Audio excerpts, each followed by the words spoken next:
ദേവരാഗം രചനാ സംഭാഷണ മൈഥിലി മിത്ര ഭാഗം 83. നീ കൊള്ളാലോ വൈശാഖി, ഇരുന്ന് പഠിക്കാൻ പറഞ്ഞിട്ട് കട്ടിലിൽ കിടന്ന് ഉറങ്ങുന്നോ? അവള് കണ്ണു തുറന്നു എന്ന് കണ്ടതും ദേവൻ പൊടുന്നനെ മറുകണ്ഠം ചാടി. ഞാന് കസേരയിൽ ഉറങ്ങിപ്പോയപ്പോൾ ഇവിടെ.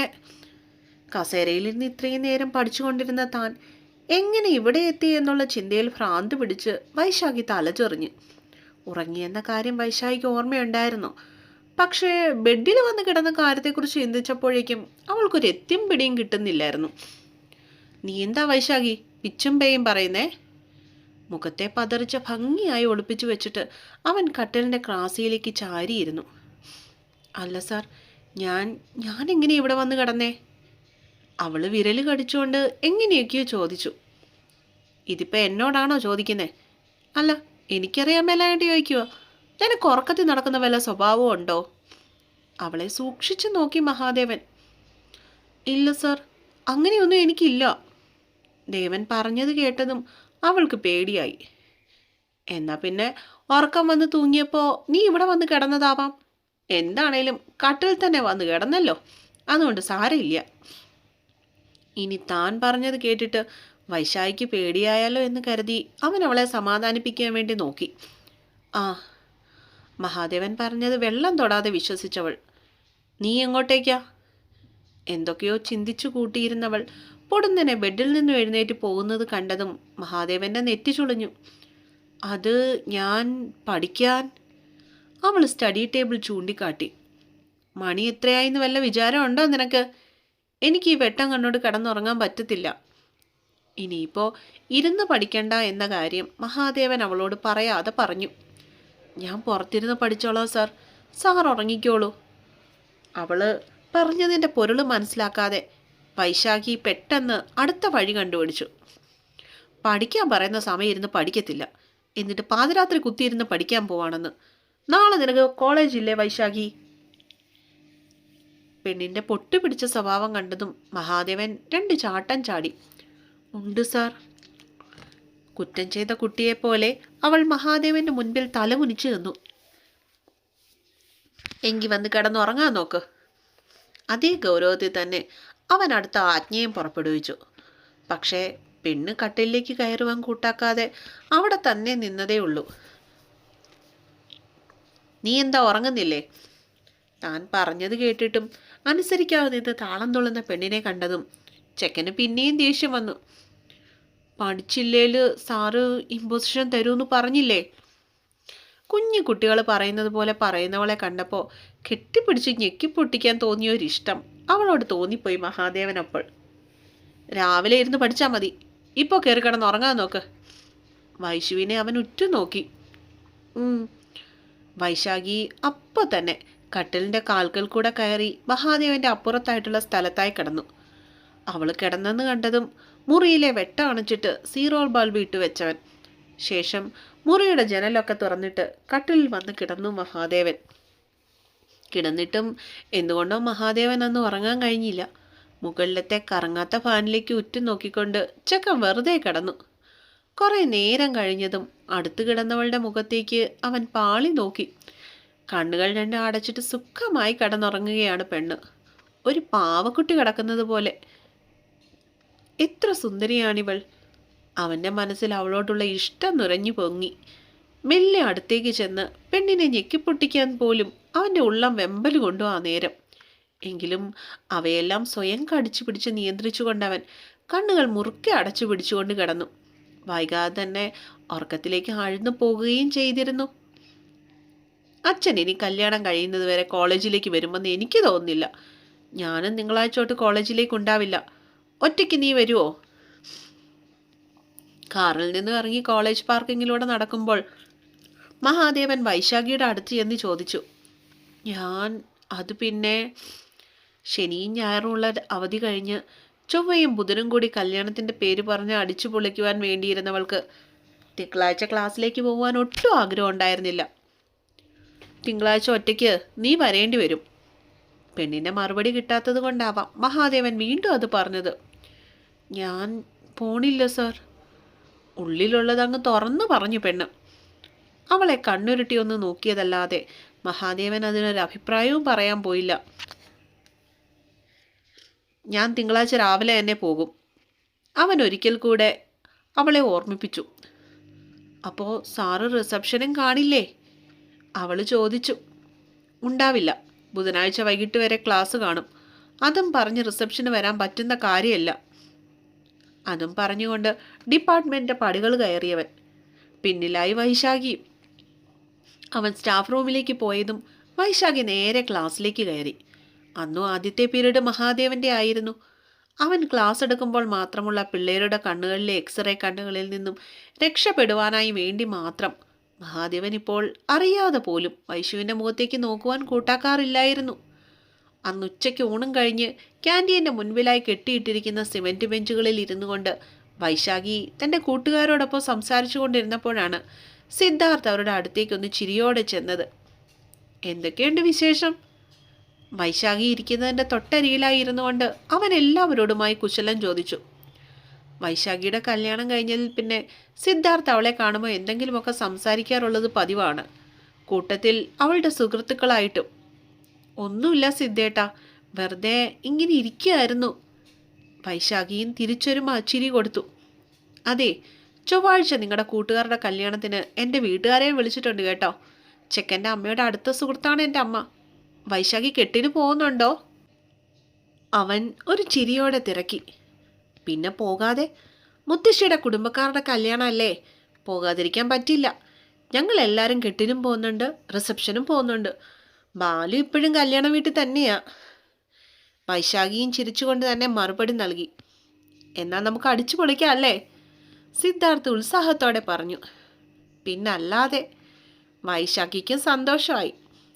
ലഞ്ച് ബ്രേക്ക് കഴിഞ്ഞു എന്നറിയിക്കാനുള്ള ബെല്ലടിച്ചപ്പോഴാണ് അവരുടെ ആ സംസാരം അവിടെ നിലച്ചത്. സിദ്ധാർത്ഥ് അവരോട് യാത്ര പറഞ്ഞു പോയതും വൈശാഖിയും കൂട്ടുകാരും കൂടെ സ്വന്തം ക്ലാസ്സിന് നേരെ ഓരോന്ന് സംസാരിച്ചുകൊണ്ട് നടന്നു. വൈശാഖി, ഒന്ന് നിന്നേ. സ്റ്റാഫ് റൂമിൻ്റെ അരികിലേക്ക് ചെന്നപ്പോഴാണ് മഹാദേവൻ പുറത്തുള്ള വരാന്തയിൽ നിൽക്കുന്നത് അവരുടെ ശ്രദ്ധയിൽപ്പെട്ടത്. നീ ചെന്നിട്ട് വാ. റോസ് പറഞ്ഞതും വൈശാഖി ദേവൻ്റെ നേർക്ക് വേഗത്തിൽ നടന്നു ചെന്നു. മുഖം മുറുക്കി നിൽക്കുന്ന മഹാദേവനെ കണ്ടതും അത്രയും നേരം ഉണ്ടായിരുന്ന അവളുടെ മുഖത്തെ സന്തോഷം കെട്ടുപോയിരുന്നു. സാർ.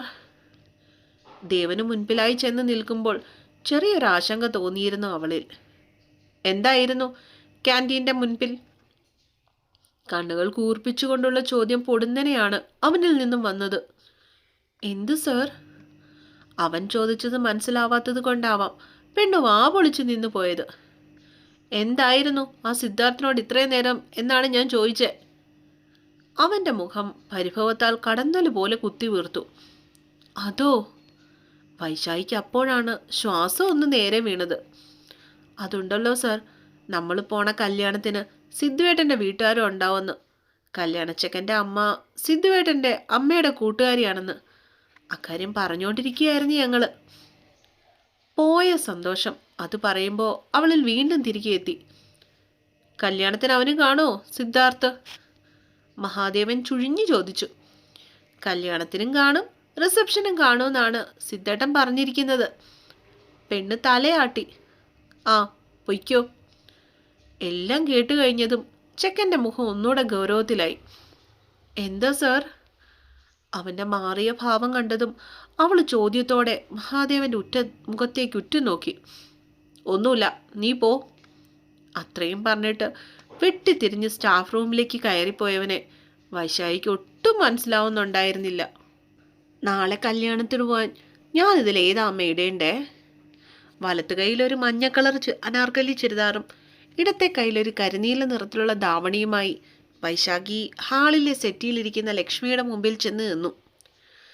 അവരുടെ അരികിലായി തന്നെ മഹാദേവനും പത്മാവതിയും ഇരിപ്പുണ്ടായിരുന്നു. രണ്ടും മോൾക്ക് നന്നായിട്ട് ചേരും.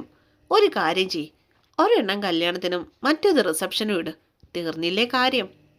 അവർ ചിരിച്ചുകൊണ്ട് പറഞ്ഞു. ആ. വൈശാഖി സമ്മതത്തോടെ തലയാട്ടി. ഞാൻ വിചാരിച്ചത് കൊച്ചു കല്യാണത്തിന് സാരി ഉടുക്കുമെന്നാ.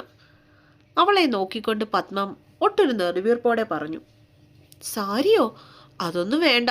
എന്നിട്ട് വേണം അതേ തട്ടി വല്ലയിടത്തും മൂക്കും കുത്തി മറിഞ്ഞു വീഴാൻ. അത്രയും നേരം അവിടെ നടന്ന എല്ലാ കാര്യങ്ങളും ശ്രദ്ധിച്ചു കൊണ്ടിരുന്ന മഹാദേവൻ പൊടുന്നേനെ പത്മത്തിൻ്റെ ആഗ്രഹത്തെ തുടക്കത്തിൽ തന്നെ വെള്ളം ഒഴിച്ചു കെടുത്തി. ആ ബെസ്റ്റ് അല്ലേ തന്നെ, ഇതിനെക്കുറിച്ചൊക്കെ നിനക്ക് എന്തറിയാം? അവൾ സാരി എടുത്താലുള്ള ഭംഗിയൊന്നും ഇതുപോലത്തെ തുണി ഉടുക്കുമ്പോൾ കിട്ടില്ല. കൊച്ചുമകനെ അവർ അടച്ചാക്ഷേപിച്ചു. ഓ, വലിയ കാര്യമായിപ്പോയി. അതിൽ കുറച്ചുള്ള ഭംഗി അവക്ക് മതി. മഹാദേവൻ പത്മത്തിനെ പുച്ഛിച്ചു. നിനക്ക് കുശുമ്പാണിയേക്കാം. അവൾ സാരിയൊക്കെ കൊടുത്ത് അടിച്ചു പൊളിച്ചു പോകുമ്പോൾ വല്ല ചെക്കന്മാരും അവളെ വായി നോക്കുമോ എന്നുള്ള പേടി. പത്മ അതും പറഞ്ഞു ഊറിച്ചിരിച്ചു. അവളെ വല്ലവരും വായി നോക്കിയാ ഞാനെന്തിനാ കുശുമ്പെടുക്കുന്നേ? ഷെടാ, ഇത് നല്ല കൂത്ത്. പത്മാവതിയുടെ വർത്താനത്തിൽ ഒട്ടൊന്ന് പതറിയെങ്കിലും അതൊളിപ്പിച്ചു വെച്ചുകൊണ്ട് അവനവരെ പുച്ഛിച്ചു വിടുകയാണ് ചെയ്തത്. എടാ കൊച്ചുമോനെ, വിളച്ചിലെടുക്കരുത് കേട്ടോ. അവർ പൊട്ടിച്ചിരിച്ചു. കേറിപ്പോടി അകത്ത്, അവളുടെ ഒരു മഞ്ഞേന്നീലെ. ഉള്ളിലൊളിപ്പിച്ച അസൂയയും കുശുമ്പും സ്വാർത്ഥതയും ഒക്കെ പുറത്തേക്ക് സുനാമി പോലെ വരുമെന്നുള്ള കാര്യത്തിൽ ഉറപ്പുള്ളത് കൊണ്ടാവാം അവൻ വൈശുവിൻ്റെ മുകളിലേക്ക് പൊടുന്നനെ തൻ്റെ ദേഷ്യത്തെ കുടഞ്ഞിട്ടത്. ചെക്കൻ്റെ അലർച്ച കേട്ട് പേടിച്ച് വൈശാഖി അപ്പം തന്നെ സ്ഥലം കാലിയാക്കി. എന്തിനാടാ കൊച്ചിനെ വെറുതെ ചീത്ത പറയുന്നേ? പെണ്ണിൻ്റെ പേടിച്ചുള്ള ഓട്ടം കണ്ടതും ലക്ഷ്മി മകനെ വഴക്കു പറഞ്ഞു. അതേ, അവളെ ഞാനാ താലി കെട്ടിയത്, അല്ലാതെ അമ്മയുടെ അമ്മായിയമ്മയല്ല. അവൾ എന്തിടണം എന്തൊടുക്കണം എന്നൊക്കെ തീരുമാനിക്കുന്നതേ ഈ ഞാനാ, അല്ലാതെ ബോണ്ടയല്ല. പുച്ഛത്തിൻ്റെ ഹോൾസെയിൽ ഡീലർ ആയിരുന്നു അവനപ്പോൾ. എടാ ഭയങ്കര, ഇവൻ വീണു ലക്ഷ്മിയെ വീണു. ഇനി ശരിയായിക്കോളൂ. വൈശാഖിക്ക് പിന്നാലെ സ്വന്തം മുറിയിലേക്ക് പായുന്നവനെ കണ്ടതും പത്മൻ തൻ്റെ മരുമകളോട് രഹസ്യം പോലെ അടക്കം പറഞ്ഞു. അതേസമയം മുറിയിലേക്ക് ചെന്ന മഹാദേവൻ കാണുന്നത് കയ്യിലിരുന്ന തുണി മടക്കിയെടുത്ത് കബോർഡിൽ വെക്കുന്ന വൈശാഖിയായിരുന്നു. അവൻ നേരെ പെണ്ണിൻ്റെ അടുത്തേക്ക് തന്നെ ചെന്നു. എന്നിട്ട് ഇന്ന് വൈകിട്ട് മീറ്റിങ്ങിന് വേണ്ടി പോകുമ്പോൾ ഇടാൻ കൊണ്ടുപോകാനുള്ള ഡ്രസ്സുകൾ ഓരോന്നായി എടുത്ത് ബെഡിലേക്ക് വെക്കുവാൻ തുടങ്ങി. നീ ഏതാ കല്യാണത്തിനിടാൻ പോകുന്നേ? തുണി മടക്കി വെച്ചിട്ട് തന്നെ നോക്കി വെറുതെ നിൽക്കുന്നവളോട് മഹാദേവൻ അലസമായി ചോദിച്ചു. ചുരിദാറ്. പെണ്ണുത്തരം നൽകി. റിസപ്ഷനോ? അടുത്ത ചോദ്യം അവൻ ചുഴിഞ്ഞു ചോദിച്ചു. ദാവണി. അതിനും വൈശു മറുപടി കൊടുത്തു. ദാവണി വേണ്ട, റിസപ്ഷന് വല്ല ചുരിദാറ് കിട്ടാൽ മതി. ഇടാൻ കൊണ്ടുപോകാനുള്ള ഷർട്ടുകളും പാൻറ്റുകളും എടുത്ത് ഒരു ബാഗിനുള്ളിൽ എടുത്തു വയ്ക്കുന്നതിനിടയിൽ മഹാദേവൻ അവളോട് നിർദ്ദേശിച്ചു. ആ. ഇങ്ങനെയുള്ള കാര്യങ്ങളിൽ തീർത്തും താല്പര്യമില്ലാത്തവൾ അവൻ്റെ നിർദ്ദേശത്തെ അതേപടി അംഗീകരിച്ചു. ആ ദാവണിയൊക്കെ ഇട്ടോണ്ട് നടന്നാ നീ വല്ലോടത്തും തട്ടി വീഴും, അതാ. വൈശാഖി ചോദിക്കാതെ തന്നെ അവൻ കാരണം വിശദീകരിച്ചു കൊടുത്തു. Okay sir. അതൊക്കെ സാറിന് തന്നോടുള്ള കരുതലായിരിക്കുമെന്നാണ് ആ പാവം മന്ദബുദ്ധി പെണ്ണ് അപ്പോഴും കരുതിയിരുന്നത്. ആ പിന്നെ ഒരു കാര്യം കൂടെ. മുറിയിൽ നിന്നും പുറത്തേക്ക് പോകുവാനായി തുനിയുന്നവളെ മഹാദേവൻ പിന്നിൽ നിന്നും വിളിച്ചു നിർത്തി. എന്താ സാർ? നിഷ്കളങ്കമായ ഒരു ചിരിയോടെ വൈശാഖി വീണ്ടും അവൻ്റെ മുൻപിൽ ചെന്ന് നിന്നു. കല്യാണത്തിന് ഒരുപാട് ആളുകൾ വരും. അവളുടെ ആ ചിരിയിൽ അടിപതറി വീണുവെങ്കിലും ദേവൻ എങ്ങനെയൊക്കെയോ പിടിച്ചു നിന്നുകൊണ്ട് തുടർന്നു. മഹാദേവനിൽ നിന്നും വരുന്ന ഗീതോപദേശം കേൾക്കാൻ വേണ്ടി എന്ന രീതിയിലായിരുന്നു വൈശാഖിയുടെ അപ്പോഴത്തെ നിൽപ്പ്. ഒന്നെങ്കിൽ അമ്മയുടെ കൂടെ നിന്നോണം, അല്ലെങ്കിൽ ബോണ്ടയുടെ കൂടെ. വരുന്നവരെല്ലാവരും ഒന്നും നല്ലതായിരിക്കുകയില്ല. അതുകൊണ്ട് നോക്കിയും കണ്ടുമൊക്കെ എല്ലാവരോടും സംസാരിച്ചോണം. ചെക്കൻ ഉപദേശം തുടങ്ങി. ശരി സാർ. അവൾ തലയാട്ടി സമ്മതിച്ചു. ആ പിന്നെ ആ സിദ്ധാർത്ഥ് വരുമായിരിക്കുമല്ലേ? പെണ്ണിനെ ഒന്ന് ഏറുകണ്ടിട്ട് നോക്കിയിട്ട് മഹാദേവൻ ശരിക്കും ഉള്ള ടോപ്പിക്കിലേക്ക് കടന്നു. വരുമെന്നാ പറഞ്ഞേ സാർ. അവൾ ഓർത്തെടുത്തുകൊണ്ട് പറഞ്ഞു. ആ, ആരോടും വലിയ മിണ്ടാത്തരത്തിനൊന്നും പോകണ്ട. പോണ്ടയുടെ വീട്ടുകാർ ഇച്ചിരി കുശുമ്പും കുന്നായ്മയും പരദൂഷണമൊക്കെ ഉള്ള കൂട്ടത്തിലാണ്. നീ വല്ല ആണുങ്ങളോട് ഒരുപാട് സംസാരിക്കുന്ന കണ്ടാലേ പിന്നെ അത് മതി എല്ലാവരും കൂടെ നിന്നെ ഏറിക്കയറ്റാൻ. അതുകൊണ്ട് നോക്കിയും കണ്ടു നിന്നും വേണം ചെയ്യാൻ. മനസ്സിലായോ നിനക്ക്? ഉള്ളിലുള്ള അവളോടുള്ള സ്വാർത്ഥത പറയാതെ തന്നെ തുറന്നു പറഞ്ഞവൻ. Okay sir. അതിനും തലയാട്ടിയുള്ള സമ്മതമായിരുന്നു വൈശാഖിയിൽ നിന്നുള്ള മറുപടി. കാരണം അവൻ പറഞ്ഞത് പിന്നിലുള്ള പൊരുൾ അപ്പോഴും വൈശാഖിക്ക് മനസ്സിലായിരുന്നില്ല. എന്തേലും അത്യാവശ്യം ഉണ്ടെങ്കിൽ എന്നെ വിളിക്കണം. അവളെ വിട്ടുപോകുന്നതിലുള്ള സങ്കടം ഉള്ളിൽ ഒളിപ്പിച്ചുകൊണ്ട് അവൻ പുറമെ ഗൗരവഭാവം അണിഞ്ഞു. വിളിക്കാം സാർ. പെണ്ണ് അതിനും തലയാട്ടി. ഫോൺ കയ്യിൽ തന്നെ വെച്ചോണം. ഞാൻ സമയം കിട്ടുമ്പോഴൊക്കെ വിളിക്കും. അപ്പോൾ തന്നെ കോൾ എടുത്തോണം. അതൊരു സ്വരത്തിലാണ് മഹാദേവൻ പറഞ്ഞതെങ്കിലും വൈശുവിനത് കരുതലായിട്ടാണ് തോന്നിയത്. ഉവ്വു സാർ, എടുത്തോളാം. അവൾ സമ്മതിച്ചു.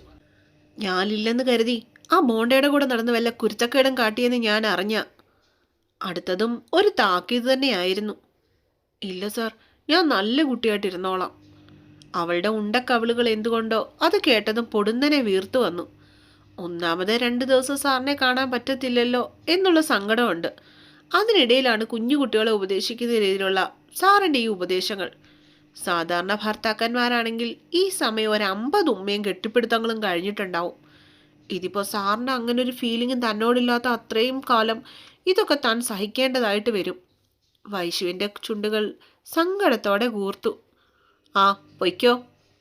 ഇനിയും പെണ്ണിങ്ങനെ മുമ്പിൽ നിന്നാൽ താൻ കൈവിട്ടു പോകുമോ എന്നുള്ള പേടിയുള്ളത് കാരണമാകാം മഹാദേവൻ അപ്പം തന്നെ അവളെ പുറത്തേക്ക് പോകാനായി അനുവദിച്ചത്.